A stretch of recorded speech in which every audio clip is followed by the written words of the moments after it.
This is News 8 Daybreak from Wood TV. If really the vast majority of the population uses the measures, then you can prevent the outbreak. This morning on Daybreak, ending the spread of COVID-19, we take a look at a new study that outlines 3 simple ways to help stop the coronavirus outbreak.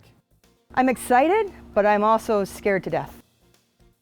Plus, special education teachers share their concerns about going back to school in the fall. We hear what they have to say coming up.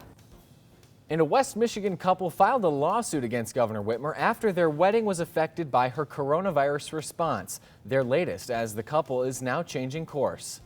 Good morning. Thanks so much for joining us. I'm Justin Kollar. Daybreak starts right now.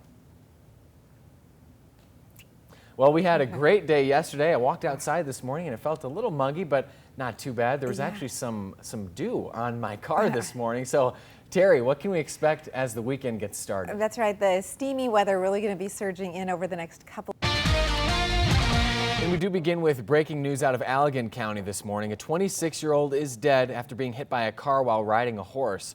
Authorities tell us this happened last night around 9:30 on 146th Avenue near 9th Street in Layton Township. We're told a 26-year-old woman and another person were both riding horses when a car crashed into them both. The 26-year-old was taken to the hospital where she later died. The other rider received minor injuries. The driver of that car was a 22-year-old woman who was not injured in the crash, which remains under investigation this morning. Some school districts are about a month away from a new year, and at this point, most plan on having some form of in-person instruction. That includes teaching students at a higher risk of infection. News 8's Dana White is live in the studio with us this morning with more from special education teachers who aren't fully on board with those current plans. Justin. And we will soon know more about Grand Rapids Public Schools' plans to return to school this fall. This coming Monday afternoon, the district is planning to address the public about this. Superintendent Dr. Lidrian Roby will reveal their learning plan. We'll be following that meeting, and we'll let you know about all those details. We'll also stream it live on our website at woodtv.com on Monday. Now to the latest on the coronavirus pandemic here in our state. Yesterday in Michigan, we added 594 new cases and the positivity rate is 3.5%. The number is still too high for public health leaders who say we need to keep it down below 3%. 3 more people have died from the virus. It brings the state's death toll to 6,151.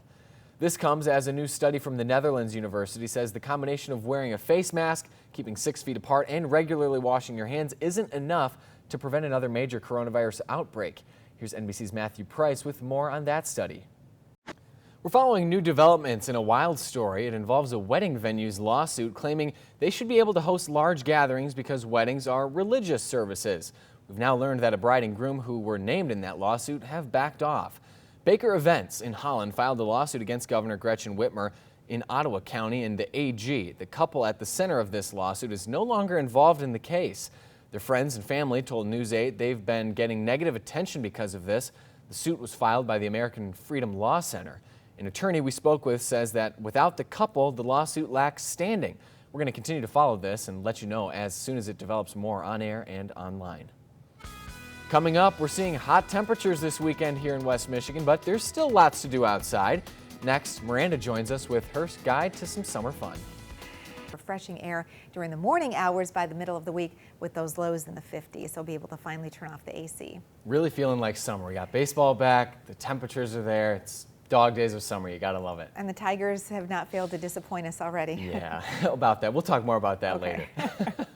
Well, the first section of the 47-mile Dragon Trail at Hardy Dam opened this week. Stretches between 2 counties. News 8's Barton Dieter stopped by ahead of some of its first visitors. Coming up, Miguel Cabrera and the Detroit Tigers back in action last night. Next, the highlights from their opening day matchup against Nick Castellanos and the Reds.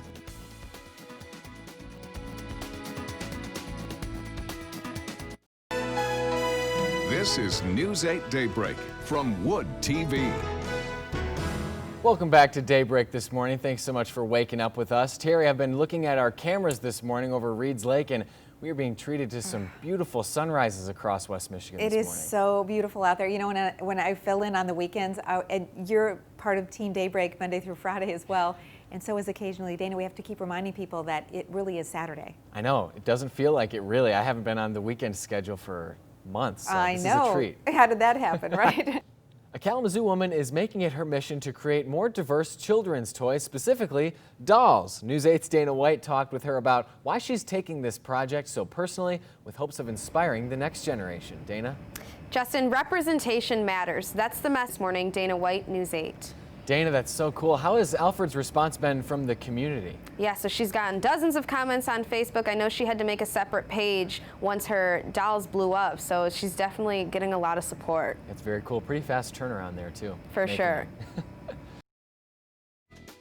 Handshake's a handshake, man.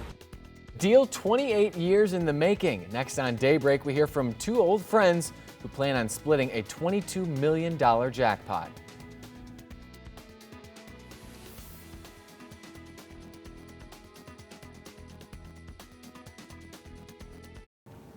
Welcome back. Let's take a look now at what's got people talking this weekend. Over 28 years ago, two friends made a deal. This is Tim and Joseph.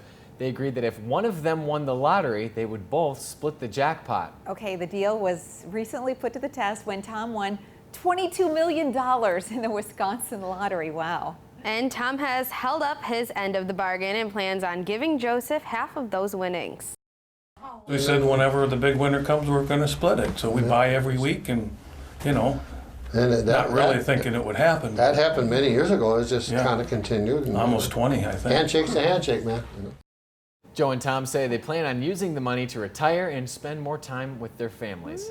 I love that. That is a true friend. His friend is probably like, hey, remember that deal we made Right. 28 years ago, buddy? Yeah, okay. I just want to tell you, if you did that with Tom Hillen, he may or may not remember that we had a handshake deal. So get it in writing. You're like, what deal? Yeah, what are you talking about? I have no idea. I don't know what 22 you're talking million? about, That's yeah. all mine. Well, the stars may not have aligned for one couple, but they got something even better on their engagement night. Okay, this was a remarkable picture. John and Erica were out looking at a comet. The only one problem, John forgot his binoculars. So John called up his friend Tim, who didn't have binoculars, but instead brought his camera. And Tim ended up capturing the breathtaking moment that John proposed to Erica. He just got down on one knee and I was just completely shocked and just tears and everything. The clouds kind of got out of the way and it worked. It was like a dream come true. How cool is that? The couple posted that incredible photo on social media, and they have, of course, since gone viral. Did either of you guys have a chance to view the comet as it was still out there? Did not. I haven't. You didn't? No, did you? I saw it on my birthday. I thought that was oh, pretty that's cool. cool. How about that? Didn't get engaged, so it's not that cool, but I did Not turn that cool, 25, yeah. so I'll celebrate that. Are you sure it wasn't a candle on your cake? It could have been. I didn't have a cake either. I don't really like cake. It's an illusion. I had a big watermelon. So. Okay. A watermelon. Well, after a long hiatus, Major League Baseball finally has returned, and athletes making the best of it. Okay, yesterday the Cubs and Brewers opening day game. Cubs first baseman Anthony Rizzo offers Orlando Arcia some hand sanitizer. Arcia accepted Rizzo's offer and wiped his hands down while they both had a laugh. I was watching this game last night, and I was wondering, where did he have that hand sanitizer during the rest of the game? I But don't know, anyway. back Yeah. pocket maybe? Yeah. Pulls Got out it of in his back pocket. While fans are not able to physically be at those Major League Baseball games, some teams are allowing those fans to buy cardboard cutouts of themselves. The cutouts are being placed in stadiums' empty seats. Oh my goodness. I know, isn't this a great idea? Most teams are allowing fans to actually then take home the cutouts at the end of the season. I love that. And I think how much it costs depends upon where your cutout is sitting to view the game. So Right. if you're, if you're behind home plate, of course it's going to be much more expensive than if you're, in the third nose tier. I know one of the Like first teams to do this, the Oakland A's. We talked about this a couple weeks ago, and if one of those, Oh my gosh, look the at the cardboard cutout. I was like, The wait, cutout. who's the fourth person? that. I was goes to wondering producer who that was. Michael. That is fantastic. That is wonderful. We love that. For a minute, we thought that was Michael, our producer. I but- was like, oh, I guess Michael. I'm literally crying. That was so funny. We've But been if hiding these around the building, so this is good. Here's Yeah. a look I'll at have to what we see repost every that morning. picture of me scaring you, Dana, with that cutout right gosh. there. Yes. Here's everybody. They hide him everywhere in random places, and you walk in and you think, hey. Oh, that's hey. It's your biggest fan, Terry, right there. I guess so. There it is. Well, my daughter is moving out of her college apartment later today. And We here at Daybreak kind of think these cutouts are creepy, emotionless. We have a don't history blink. with cutouts. Here they are, right there. Now they're in studio control. Where's the Sofia Vergara? We lost her. We can't lost find her. She's probably But hiding in a closet. we Really? hide them on each other. So we're going to show you when I hid one on Dana. Oh my God!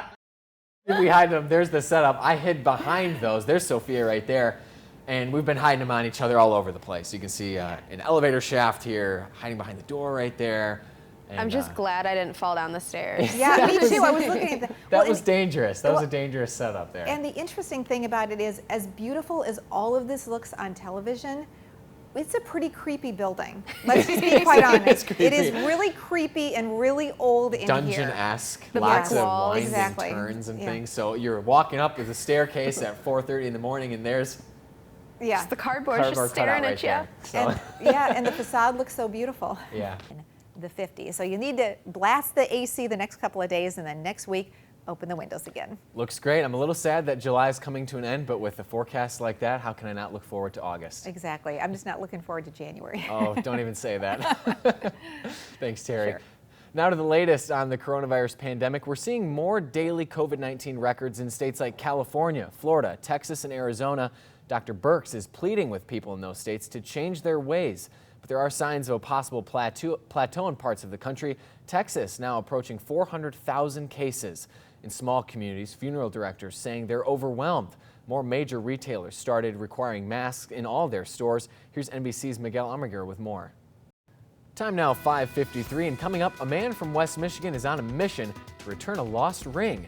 What the ring signifies and where it was found, that's coming up next as Daybreak continues.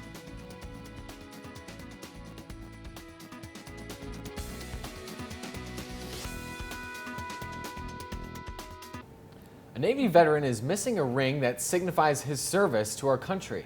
And now a West Michigan man is making it his mission to get it back to its rightful owner. News 8's Joe LaFurgey has the story of where the ring was found. Now we'll have a link to that story on our website this morning on if you know whose ring that is, how you can contact the church and set up that meeting to get that ring back to its rightful owner. But how cool is that to be able to find that and hopefully get it back to who it's got to go to? Yeah. Right. He's definitely put it out there, so hopefully they find. Right. Yeah, we've had success with stories like these in the past, so hopefully we can help that ring get back home. And let us know, because we'd love to do the follow-up story. Yes. Hey, don't go anywhere. News 8 Daybreak is going to keep on trucking in just a minute or two here. First, let's check in with political reporter Rick Alvin with a look at this week's To The Point.